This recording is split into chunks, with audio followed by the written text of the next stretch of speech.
जब जाते रहे आप उसमें हाँ भाग हाँ, लें, वो तो घूमते पहले रहे, दिन ठीक है। सुना, तो फिर मैंने देखा कि लेक्चर खत्म हुआ, भीड़ उनको मिलने जा रही है, तो मैं भी गया। हिम्मत नहीं हुई, लोग उनसे ऑटोग्राफ ले रहे हैं, कोई उनके पाँव छू रहा है, तो स्टेज से उतर के 20-30 कदम उनको कार तक पहुंचने में 15-20 मिनट लग गए। लोग उनको ऑटोग्राफ ले रहे हैं, वो बड़े प्यार से लिख के दे रहे हैं। मेरा दिल तो हुआ कि जाऊं, लेकिन बोला नहीं, ये डर लगा था, अंदर कुछ था, पता नहीं क्यों नहीं गया मैं। इसे रोज मतलब वो पूरी सीरीज सुनी, और हमेशा वो जब उतर के जाते थे तो मैं उनको देखता था, तो कार में बैठ के चले जा रहे हैं। पहले 2 दिन तो मुझे उनका नाम भी पता नहीं था। अच्छा। हाँ, मैंने पूछा भी नहीं किसी से, कुछ बताया नहीं, लेकिन मैं आ जाता था लेक्चर सुनने। तो बस वहां से मेरा सफर शुरू हुआ, और फिर उस दिन रात को मुझे नींद ही नहीं आ रही थी, न खाने की इच्छा हुई, तो मैं फिर कुछ पी लिया, चाय वगैरह पी ली। मैंने सोचा यार कागज कलम लो, और जो सुना है ना उसमें से कुछ ना कुछ लिख लो जो कहा। हाँ, बड़ी अच्छी बातें हैं। अच्छा। तो घर पे गया तो मैंने कागज कलम उठाई, अब क्या लिखूं, ये लिखूं वो लिखूं। मैं बोला यार बहुत सारी बातें हैं, मैं क्या क्या लिखूंगा। तो मैंने छोड़ो यार, पहले सुनो तो सही।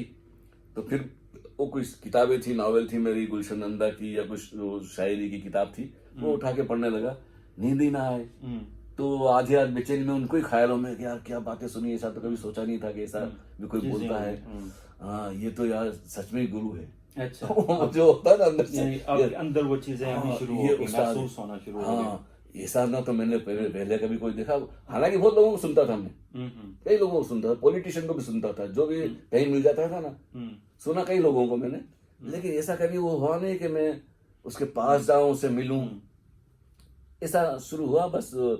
तो फिर कुछ 2-4 महीने बाद फिर ही आए मुंबई में, तो उस जगह पे मैं अक्सर चक्कर मारता रहता था कि शायद वो आए हों। तो वहाँ कोई नहीं, खुला मैदान है, कुत्ता है, और वो दरख्त है 2-4, और वो जीसस की वो क्रॉस है, वो मोमबत्तियां जल रही है। तो मैं, अब मेरी गलती क्या हो गई, मुझसे बड़ा पछताता था मैं कि यार कुछ नाम पता, एड्रेस तो उसका लेना था, कौन बंदा है क्या, कहाँ ढूंढूं, किसको बोलूं, दाढ़ी वाले, वो चादर वाले, सदरिया वाले, ना कुछ पता। रजनीश ऐसा कुछ मैंने सुना था, लेकिन मुझे ये पता नहीं था कि रजनीश उन्हीं का नाम है। अच्छा। लोग बोल रहे थे रजनीश आचार्य रजनीश, तो मैं समझा ये पता नहीं, तो ये नहीं पता था कि इन्हीं का नाम है आचार्य रजनीश। अच्छा।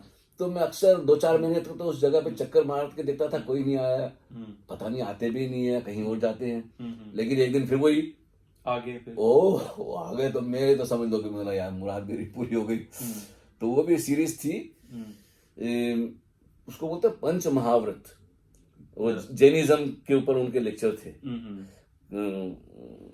नॉन वायलेंट और कंपैशन, और ऐसी कुछ थी बातें। पांच का मतलब 5 या नहीं, जैसे उन्होंने जैसे उनके सब्जेक्ट थे हर एक दिन पे, जैसे आज उन्होंने सबसे पहले उन्होंने खाली नॉन वायलेंट पे बोला कि वायलेंस क्या है और नॉन वायलेंस क्या है।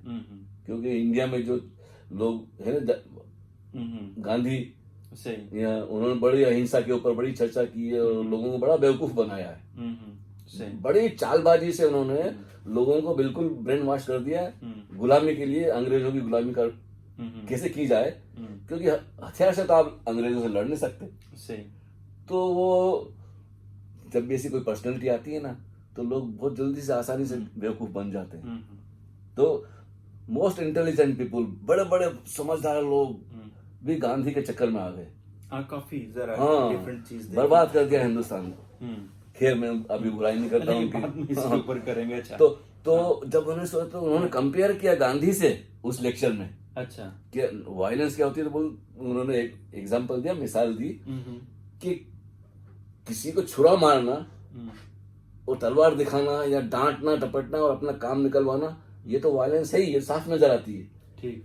लेकिन छुरे को उल्टा करके, अगर तुमने मेरी बात नहीं मानी तो मैं मर जाऊंगा, या मैं भूखा रहूंगा, भूख हड़ताल कर दूंगा, खाना नहीं खाऊंगा, भूखा मर जाऊंगा अगर तुमने मेरी बात नहीं मानी। तो बोलते हैं this is very subtle violence, and that's, बोलते ये ज्यादा खतरनाक है, क्योंकि दूसरा कोई मारा तो तुम उससे मुकाबला भी कर सकते हो, लड़ भी सकते हो, लेकिन जब खुद को मारने की धमकी कोई देता है तो यार मेरे कारण ये बुड्ढा मार ना जाए, वो वैसी लैंग्वेज, ओशो कभी कभी ऐसी लैंग्वेज बोलते थे। तो क्योंकि वो इतनी ऊंचा, वो ब्रिटिश उसकी इज्जत कर रहे हैं, तो मेरी वजह से कोई मर जाए, तो उन्होंने इसको बड़ा वायलेंस, नॉन वायलेंस का वो एजेंडा निकाल के बहुत एक्सप्लॉइट किया लोगों को, करोड़ों लोगों को। तो तब पहली बार मुझे पता चला यार खुद को सताना भी वायलेंस है। यार उनका वो देखने का, सोचने का एक तरीका अलग था। ठीक है, वो आपको पसंद आया? बहुत पसंद है। मैं तो क्योंकि ऐसा तो तब लगता था कि आप इसी की तलाश में हो। हाँ, क्योंकि मैंने भी अपने आप को खुद सताया है ना। से भाई सुबह से शाम तक बच्चा भूखा रहे, और मतलब किस लिए तो भी फलाना हमारे मजहब में, हमारे धर्म में ऐसा कहा है। अब मुझे तो उसका पता नहीं किसने कहा है, लेकिन क्या कि सारी फैमिली भूखे रही, तो मुझे भी भूख। हाँ, और मुझे पता नहीं कि क्यों और किस लिए, लेकिन जी सब लोग कर रहे हैं तो चलो मैं भी करूंगा। तो लेकिन जिसमें तो तड़पता था खाने के लिए। तो बहुत सारी चीजें हमारे मुल्क में और दूसरे मुल्कों में कि हम बिना सोचे समझे बस सब कर रहे हैं तो मुझे भी करना है, और उसमें अकड़ आ जाती है, देखो जी मैंने ये कर लिया, तो मैंने आग पे चल लिया, तो मैंने फलाना कर लिया है। तो ये खुद को सताना भी ज्यादा खतरनाक है, क्योंकि आपको बचाने कोई नहीं आएगा। तो मैं भी मरना चाहता था ना। तो फिर जब ये लेक्चर सुने मैंने तो बोला यार दैट इज, तो उन्होंने बोला कि this is the biggest crime to commit suicide. अच्छा, उन्होंने कहा उन लेक्चर में कहने की ऐसी बात कही, और भी लेक्चर में कई बार कहा है कि क्योंकि जिंदगी आपसे किसी ने पूछा थोड़ी था कि आपको मैं पैदा कर रहा हूँ, सही। तो आपको हक ही नहीं है, आपको तो ये गिफ्ट में मिली गई है मुफ्त में। आप इसकी कदर करना नहीं जानते हैं। रिस्पेक्ट करो, एंजॉय करो। हाँ, लाइफ की। ये जिस्म तो इतना बड़ा वो है, अजूबा है। The greatest miracle is a human life, क्योंकि इट्स कैपेसिटी इज इनफाइनाइट। तो बोलते सुसाइड करना तो बहुत बड़ा जुर्म है, वो खुदा हो कि ना हो, लेकिन आप अपने पर बहुत जुर्म कर रहे हैं। बहुत जुर्म कर रहे हैं। जरा एक चीज है, गिफ्टेड है, आपसे पूछा नहीं, आप जिसको, आपके पास कोई राइट नहीं है, आप इस लाइफ को इस तरीके से ना तो आपको अपने को खत्म करने का राइट है, ना किसी और को। तो जब वो जो सारे जो अल्फाज जिसके मायने कुछ और समझता था मैं, वो बिल्कुल उसका अपोजिट हो गया। तो मैं सोचा कि तो ऐसा तो ना किताबों में पढ़ा मैंने, ना किसी से सुना, बल्कि लोग तारीफ करते थे। सही कि भाई देखो ये भूखा मर जाएगा, अनशन कर रहा है, तो बड़ी तारीफ हो रही है भूखे मरने वाले की। लेकिन उन्होंने बड़ी क्रिटिसाइज की। तो क्या हुआ कि जब गांधी को उन्होंने क्रिटिसाइज करना शुरू किया, तो जितने गांधी के फॉलोअर थे ना, जो सुनने आते थे, वो छोड़ के भागने लगे। तो ऐसा है कि उनकी बातें हैं ना, आप अंदाज नहीं लगा सकते। ये तो है कि उन्होंने आपके अंदर एक जो है रोशनी जलाई, एक चिराग जलाया, जिसे आपको अपना आप नजर आना शुरू हुआ। बिल्कुल। अब इसके बाद जो पहली मुलाकात हुई बिलमुशाफा, यानी 1 to 1, वो अगर उसका मुझे इस स्टेज से आगे थोड़ा सा निकल जाए, ये लंबी बात हो जाएगी। अब फिर खत्म करते हैं, इसलिए मैं सम अप करना चाहता हूँ। मैं शॉर्ट में करूंगा। शॉर्ट, हाँ वो कर दें प्लीज, क्योंकि I can not explain that.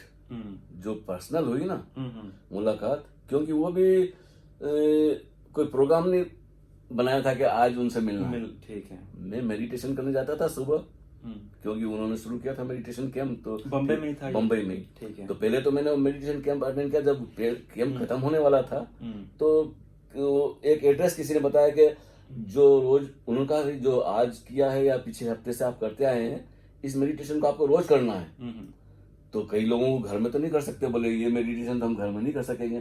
तो फिर किसी ने उनको एक कमरा डोनेशन किया कि 8-10 लोग, हमारे पास एक कमरा है खाली पड़ा है, तो वहाँ लोग कर सकते, जिसको आना हो कर सकते हो। ऐलान किया उन्होंने, तो मैं भी जाके एड्रेस ले लेता हूँ। ठीक है। तो मैं एड्रेस लेने गया, तो ये भी इनके पास ही गया। तो मैंने बोला मैं भूल गया वो जो ऐलान किया था एड्रेस। तो उन्होंने बोला, फिर मुझे बोला पर्सनली, तुम 1 महीना ये ध्यान करो, और फिर 1 महीने के बाद आके मुझसे मिलना। ठीक है। तो मैं तो एड्रेस लेने गया था, लेकिन उन्होंने पर्सनली मुझे पर्सनली जाने वाले थे स्टेज से। अच्छा, तो मैं पहुंचा, मैं एड्रेस तो ले लूं, तो वो वही जा ही रहे थे ताकि मैंने वो पहली बात समझ लिया। हाँ, उस वक्त तो उन्होंने कहा 1 महीना ध्यान करने के बाद मुझसे आके मिलना। तो मैंने चलो। तो वो तारीख याद है कि नहीं याद है? वो मेरा ख्याल है एग्जैक्टली मैं बताऊं आपको तारीख, तो वो मेडिटेशन कैंप शुरू हुआ था 25 दिसंबर से 2 जनवरी 1970। ओके, यानी आपकी 13 अप्रैल पहले आपने उनकी आवाज सुनी। हाँ। और फिर जो दिसंबर का एंड था कि आपके 8 महीने बाद आप उनसे आमने सामने पहली बात हुई आपकी। ठीक है। तो फिर मैंने 1 महीना ध्यान, जब उन्होंने बोल दिया ध्यान करना, तो मैं और मेरा दोस्त दोनों मिलके सुबह भी करते थे मेडिटेशन और शाम को भी करते थे। और क्योंकि जब उन्होंने कहा तो पूरी एनर्जी लगा के करनी है, हाँ टोटल एनर्जी, तो उसमें बड़ा फर्क पड़ने लगा मुझे। अंदरूनी मतलब जिसमें आप कुछ करते हैं, जैसे आप जिम में जाते हैं रोज, तो 1 महीने बाद आप जिम में जाएंगे, और जब पहले दिन आए तो बड़ा फर्क पड़ता है ना। तो बड़ी उस सांसों की टेक्निक थी, तो मैंने की। तो फिर मुझे 5 हफ्ते हो गए शायद, तब मुझे याद आया कि ये उन्होंने कहा था कि मिलना आके। तो मेरे जो साथ था उसको तो पता ही नहीं था कि मुझे उससे क्या बात हुई। तो क्या जो हमें सिखाने आते थे ना, सिखाना नहीं, करवाने आते थे, वो सिर्फ बोलते थे भाई और करो, और पूरा पावर लगा के करना। तो वो उनसे मैंने जब खत्म हो गया वो पीरियड मेडिटेशन का, तो निकलने से पहले हम उनको नमस्कार कर देते थे। तो उनसे मैंने पूछा कि मुझे आचार्य जी ने बोला है कि 1 महीना मेडिटेशन करने के बाद आके मिलना, तो मुझे उनसे मिलना है। तो उन्होंने बोला चलो मेरे साथ। अब ये मैंने सोचा नहीं था, ठीक है, कि ये बोलेंगे चलो मेरे साथ, मैं उनके पास ही रहता हूँ। अच्छा। अब क्या कि मैंने सोचा था कि भाई अपॉइंटमेंट लेना होगा, या वो कहाँ रहते होंगे मुझे पता नहीं। तो ये अपॉइंटमेंट बताएंगे कि फलाने दिन आना, या मैं उनसे बोलूंगा। इन्होंने बोला कि कम विथ मी। अब ये है कि तो वहां से हम मलबार हिल पे, क्या बोलते हैं, सागर द्वीप में 3 बत्ती जो नाका है इसको बोलते हैं, उसके पास में बंगला था। वहाँ फर्स्ट फ्लोर पे हम मेडिटेशन करते थे। वो अच्छा सा कमरा था जिसमें 10-15 लोग कर सकते थे। अच्छा। अब वो उनसे कभी मेरी बातचीत हुई नहीं थी। उसने बोला मेरे साथ चलो, तो वो आगे और मैं उनके पीछे हैंगिंग गार्डन होते हुए पैदल चला जा रहा हूँ। मैंने सोचा नहीं, और दिमाग में एकदम कुछ आ नहीं रहा, लेकिन ये महसूस हो रहा कि यार मुझे नहा लेता और कपड़े बंदी कर लेता तो अच्छा रहता, क्योंकि पसीने में तर था। लेकिन अभी उस यंग लड़का ना, अभी 22 साल की उम्र, 21-22-23 का रहा हूँगा। तो अब इतनी भी शर्म आती कि उन समय कहता कि जी मैं कल आऊंगा, या नहा लेता हूँ जाके, या फिर आऊंगा, लेकिन हिम्मत ही नहीं हुई। अच्छा। वो मेरे से उम्र में काफी बड़े थे, 40 के होंगे शायद। अच्छा। हाँ, डबल थे मेरे। स्वामी कृष्ण सरस्वती उनका नाम था। अच्छा। तो उनके पीछे चला गया। जैसे ही गया, जूते उतारे, तो माँ लक्ष्मी सामने बैठी थी। तो उन्होंने कहा कि इनको आचार्य जी से मिलना है। तो उन्होंने बोला ठीक है आप बैठो। सोफे पे बैठा, वो गई अंदर, वो पूछ के आए कि कोई मिलने आया आपसे। तो उन्होंने बोला कि भेजो। जैसे ही मैं अंदर गया, बस अब उसके पीछे क्या है कि जैसे ही उनके पास गया तो मुझे उनको, वो तो थे नहीं, बैठे कुर्सी पे नहीं थे वो। रूम खाली था, सोफा था, उनकी चेयर थी, लेकिन मुझे पता कि ये इनकी चेयर है, किताबें पास में रखी, उधर बेड है, बेडरूम में मिलते थे। अच्छा। तो मैं जाके सोफे पे बैठ गया, साथ में मेरा दोस्त भी बैठा था। बैठे बैठे मेरी आंखें शायद बंद हो गई, क्योंकि अंधेरों। तो वो कहीं बाथरूम में होंगे, अटैच बाथरूम था। तो वहां से आके कब कुर्सी पे बैठ गए मुझे पता आपको नहीं पता चला, आप उसमें अपनी धुन में, मैं अपनी धुन में था। तो जैसे वो इतना आहिस्ता से चल के आए होंगे, वो बड़ी आहिस्ता से चलते थे वो जैसे कोई, और वो मखमल की थी, वो गालीचा जो कारपेट था ना, वो भी मखमली था, ग्रीन रंग का। तो आके बैठ गए, मुझे पता नहीं चला। जब मैंने आंख खोली तो पास में बैठे थे, तो मैं उनसे चौंका। अच्छा। जैसे हम बैठे ना, इसी सोफा पास में था। तो जब उनको देखा तो उन्होंने मेरी तरफ देखा, मैंने उनको देखा। तो मुझे लगा कि मैं तो इनको जानता हूँ, आई नो दिस पर्सन। कोई अंदर से नहीं थी अब उस वक्त, आप इतने करीब आ चुके थे कि पहचान। मुझे ऐसा लगता है कि मैं तो इनको जानता हूँ और ये भी मुझे जानते हैं। जैसे अब मैं आ जाऊँ आपके पास कल, तो आपको ऐसा थोड़ी लगेगा। तो अजनबियत जरा भी नहीं लगी। तो ये तो बिना लफ्जों के बात, अंदर से ऐसा महसूस हुआ जैसे ये मुझे जानते हैं और मैं भी इनको जानता हूँ। खैर फॉर्मेलिटी थी, उन्होंने मेरा नाम पूछा, क्या करते हो, क्या नहीं करते। मैंने अपना कारोबार खुद का ही है, कोई जिम्मेदारी वगैरह है नहीं, मैं तो अकेला रहता हूँ। तो ध्यान चल रहा है। बोला हाँ ध्यान चल रहा है, अच्छी तरह से लगे रहो ध्यान में, रोज किया करो खूब। अच्छा। किताबें वगैरह पढ़ते हो? बोला हाँ जी, आपकी किताब तो ऐसा है कि जब तक नहीं पढ़ूं तब तक तो रात ही नहीं होती। ठीक है। हाँ, मैं साफ साफ बता दिया। वो 1 रुपए की 8 आने की जो भी उनकी 4-5 किताबें थी, बोलिए। हाँ, हमने पढ़ चुके थे, हम दोनों मिलकर पढ़ते थे। तो बोला हाँ किताबें पढ़ता हूँ। तो फिर उन्होंने मुझे बोला कि संन्यास ले लो। ओहो, ये तो मैंने कभी सोचा नहीं था। एकदम एकदम से गिरी या क्या समझते हो? क्योंकि उस वक्त बम्बई में सिर्फ 5 ही सन्यासी थे इनके डिसाइपल। अच्छा। हाँ, एक तो माँ योग लक्ष्मी थी, चिन्मय जी थे, वो जो उनके आस पास में रहते थे ना। ठीक है। और कृष्ण सरस्वती थे, ये 3 तो वुडलैंड में ही थे। एक उनकी बहन थी, चचेरी बहन माँ योग क्रांति। तो ये 4-5 लोग थे बस, एक उड़ाने वाली। तो उनको मैंने देखा था, मुझे पता नहीं था कि ये इनके शागिर्द हैं। ठीक है। क्योंकि उनके गले में माला लटकी होती थी, मैंने ध्यान से नहीं देखा था, अंदाज लगा दिया था कि हाँ इनके शागिर्द तो है, लेकिन ये इसके लिए बड़ी क्वालिफिकेशन होती होगी या कुछ होगी, सब बड़ी उम्र के थे।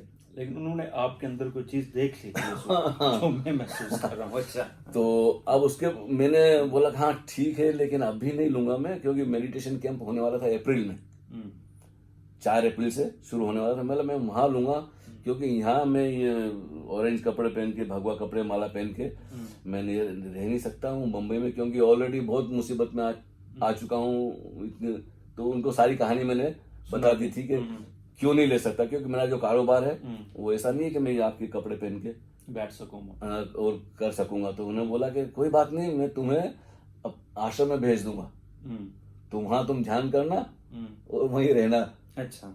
देखो मेरी खुददारी उस वक्त क्या थी, तो मैंने कहा कि जी मेरी आदत कुछ ऐसी है कि मैं मुफ्त में मैं कुछ नहीं ले सकता। अच्छा। मेरा अपना खाने कमाने की, अपना गुजारा करने की मेरी आदत है, तो मुझे वहाँ मैं कुछ अच्छा नहीं लगेगा मुझे, वो वहाँ सब वो मुफ्त मुझे रहने। तो मुझे कहा तो फिर ऐसा करना, तुम गाँव में जाके, शहरों में जाके किताबें बेचना मेरी, तो तुमको 30-40% कमीशन मिल जाएगा, तो तुम्हें अपने पैसे खुद मिल जाया करेंगे, तो फिर तुम्हारी मर्जी, तुम क्या करते हो अपने पैसे का। तो कभी कभी जाके गाँव में किताब बेचाना और उनके लिए कुछ काम कर देना जहाँ रहोगे, तो जरूरत नहीं है। तो ये मेरी बचपन से ये अकड़ थी, ना तो मैंने अपने फादर से, पिताजी से कभी एक पैसा मांगा। अच्छा। ना उन्होंने मुझे दिया। अच्छा, हाँ, वो पता नहीं क्यों अकड़ होती ना, ईगो होता है। हाँ, आ जाती है। तो पहले बार ही मैंने उनसे ये बात कह दी कि मुझे ये नहीं चाहिए, ये एहसान नहीं चाहिए किसी का।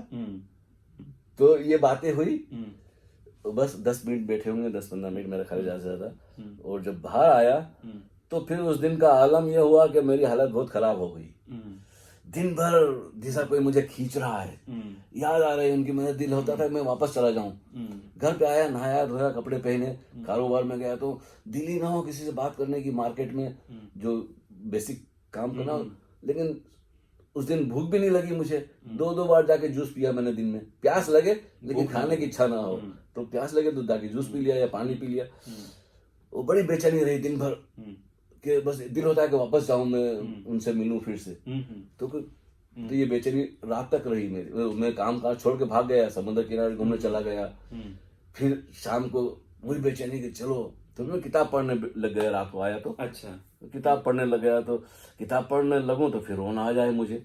तो उसमें एक कहानी थी, वही किताब थी, वो संभोग से समाधि की ओर। एक लड़का है और एक दरख्त है, बहुत बड़ा दरख्त है, पेड़ है छांव वाला। वो एक लड़का है गांव में छोटा सा, उन दोनों की कहानी है। और ऐसी कहानी है कि उस कहानी को मैं पढ़ूं और मैं रोने लगूं। वो उसको किताब को मैं पहले भी पढ़ चुका था, लेकिन रोया कभी नहीं था। अच्छा, लेकिन आज बड़ा रोना आ रहा है, उस किताब को पढ़ूं और मैं रोऊं, किताब को पढ़ूं और रोऊं। तो बोला यार तंग, चलो बाहर निकलो, अभी घुटन सी होती इस कमरे में। तो मैं बाहर निकला तो देखा तो चांदनी रात है, सन्नाटा है, मेरा ख्याल 12:30-1 बज रहा होगा। नींद नहीं आई, तो बाहर निकला तो बस निकलते चलते हालत ऐसी हुई कि मैं इनसे मिलना ही है, मुझे अभी मिलना है, क्योंकि कल का पता नहीं कि कल हो कि न हो। मैं आधी रात को इनसे मिलने पहुंच गया। आगे बड़ी लंबी कहानी है। ठीक, चलें, ये भी अच्छा, बाद में वो भी सुनेंगे। आप अभी जा भी रहे हैं उसके लिए, ओशो जी का वहाँ कुछ जन्मदिन मना रहे हैं या क्या कर रहे हैं? वो उनका 11 दिसंबर का जन्मदिन है। तो लोग उसको मनाएंगे और काफी लोग आने वाले हैं, कोई बॉलीवुड के लोग भी आने वाले हैं, हमारे क्या बोलते हैं गुलजार साहब। हाँ, कभी बड़ी मन में ख्वाहिश रही है कि इनसे रूबरू होंगे। जावेद अख्तर आ रहे हैं और 2-4 और ऐसे बड़े बड़े नाम हैं फिल्म इंडस्ट्री के, तो वो भी कुछ बोलेंगे वो शो के लिए। तो ये भी एक बड़ी बात है, यानी जो आपके एक मन की एक बात है, जो दिल की एक चीज थी, वो भी पूरी हो रही है। सुभाष घई आ रहे हैं। आज उन्हीं लोगों में आप जाके बैठ रहे हो। मैं अभी आपने अपने अखबार की भी कटिंग दिखाई, जिस फिल्म इंडस्ट्री को या जिन लोगों को मिलने के लिए आप घर से निकले थे, आज उन्हीं लोगों के साथ एक आपका नाम भी आया है। तो मैं भी ये कहूंगा कि ये भी सब कुछ आपके गुरु की देन है। उसी की वजह से ये सारी चीजें हुई हैं कि जिनको ढूंढने के लिए आप जा रहे थे, आज एक ही लाइन में खड़े होके आप सारे क्या ओशो को श्रद्धांजलि कहते हैं या क्या, श्रद्धांजलि वो आप देने के लिए जा रहे हैं। ये भी एक बड़ी चीज है। तो अगर आप कुछ आखिर में अपनी कोई पोइट्री सुनाना चाहें। ओशो जी के लिए कोई आपके जहन में हो तो वो सुना, क्योंकि इसके बाद अभी स्वामी जी 3 महीने के लिए यहाँ इंग्लैंड में नहीं होंगे, इंडिया जा रहे हैं। तो इस वीडियो को भी हो सकता है हम 3 से 4 डिफरेंट हिस्सों में आप लोगों तक पहुँचाएँ। तो आज की वीडियो थोड़ी सी लंबी भी होगी। हाँ, लंबी भी होगी। हाँ, तो अभी कुछ आपके जहन में कोई आ रहा है या कोई ढूंढेंगे आप? हाँ, ढूंढना तो पड़ेगा, क्योंकि एकदम से मेरे दिमाग में नहीं था। देख लेता हूँ कोई इनसे मिलती जुलती बात हो ना। तो वो ऐसा करते हैं। देखो यार, आप जब तक कुछ बोलते रहे। नहीं, आप भी कुछ ढूंढ लें। अगर आपको भी हमारी वीडियो पसंद आए तो प्लीज़ हमें बताया करें। कोई सवालात आपने स्वामी जी से पूछने हैं, मुझसे पूछने हैं, जरूर कमेंट्स में लिखा करें। चलो आज एक नज्म सुना देते हैं आपको जी। इरशाद। ये भी एक एक्टर, फिल्म अभिनेता, इसका मैं एक अभिनेता, मैं एक अभिनेता, उर्दू में भी जरा इसे। मैं एक एक्टर हूँ। मैं क्या अभिनेता, एक्टर। अभिनेता क्या होता है? हीरो होता है या हीरो? हीरो। फिर एक्टर और हीरो में फर्क। मैं हीरो। मैं एक अभिनेता। हाँ, अनुमान है इसका। मैं एक हीरो हूँ। वही नज्म है। ओशो पर तो लिखा है, लेकिन वो भी पता नहीं कहाँ है। ठीक है। मैं एक अभिनेता बोल रहा हूँ। वाह। मैं एक अभिनेता बोल रहा हूँ, अपनी गठरी खोल रहा हूँ। वाह। हाँ, मेरा भी तो एक सपना है। हाँ, मेरा भी तो एक सपना है। क्या इस भीड़ में कोई अपना है? वाह। हाँ, मेरा भी तो एक सपना है। क्या इस भीड़ में कोई अपना है? सवालों के हुजूम से जूझता हूँ। सवालों के हजूम से जूझता हूँ। मैं खुद अपने से पूछता हूँ। वाह। सवालों के हुजूम से जूझता हूँ। मैं खुद अपने से पूछता हूँ, किस लिए बजाता ढोल रहा हूँ? किस लिए बजाता ढोल रहा हूँ? मैं एक अभिनेता बोल रहा हूँ। वाह। मैं पूछते पूछते हार गया। वाह। मैं पूछते पूछते हार गया, फिर अपने मन के पार गया। वाह। वहां तो केवल मौन मिला। वहां तो केवल मौन मिला। मैं नहीं था वहां, फिर कौन मिला? हुआ। इसे रिपीट करें इरशाद। मुकर्रर। वहां तो केवल मौन मिला। मैं नहीं था वहां, फिर कौन मिला? वाह। कोई जवाब अब तक मिला नहीं। उस मौन से कोई गिला नहीं। वाह। कोई जवाब अब तक मिला नहीं। उस मौन से कोई गिला नहीं। मैं उसी की धुन में डोल रहा हूँ। वाह। मैं उसी की धुन में डोल रहा हूँ। मैं अपने परों को तोल रहा हूँ। वाह। मेरा अपना तो कोई मोल नहीं। वाह। मेरा अपना तो कोई मोल नहीं, पर बात बता अनमोल रहा हूँ। वाह। मेरा अपना तो कोई मोल नहीं, पर बात बता अनमोल रहा हूँ। मैं अपने आप में खाली हूँ। वाह। मैं अपने आप में खाली हूँ, पर सबकी खोलता पोल रहा हूँ। वाह। मैं अपने आप में खाली हूँ, पर सबकी खोलता पोल रहा हूँ। इन कड़वे तीखे खट्टे मीठे लफ्जों में रस घोल रहा हूँ। वाह। कोई एक सुनेगा लाखों में। कोई एक सुनेगा लाखों में, बस उसी के खातिर बोल रहा हूँ। वाह। मैं एक अभिनेता बोल रहा हूँ, अपनी गठरी खोल रहा हूँ। तो ये बाय चांस सोचा नहीं था। चले, बहुत अच्छा हो गया मेरे ख्याल में। इसके साथ आज प्रोग्राम खत्म करते हैं। चलो, अच्छी बात है। और ये भी विश करते हैं कि आपका सफर अच्छा गुजरे, आप अच्छा टाइम वहाँ गुजारें। हाँ, देखो, और खैरियत से वापस आएं। जरूर। और ये महफिल भी हम दोबारा नहीं, आप ऐसे जारी रखें। बिल्कुल जारी रहेगी महफिल। थोड़ा बहुत आप भी तैयारी करते रहना। कोई नहीं, जरूर। तो उसके साथ इजाजत चाहेंगे जी। ओके, खुदा हाफिज, बाय बाय। बहुत बहुत शुक्रिया आपको, बड़े प्यार से आप लोगों ने सुना है। तो कुछ बात हो तो आप भी कुछ पूछ लीजिएगा कभी। और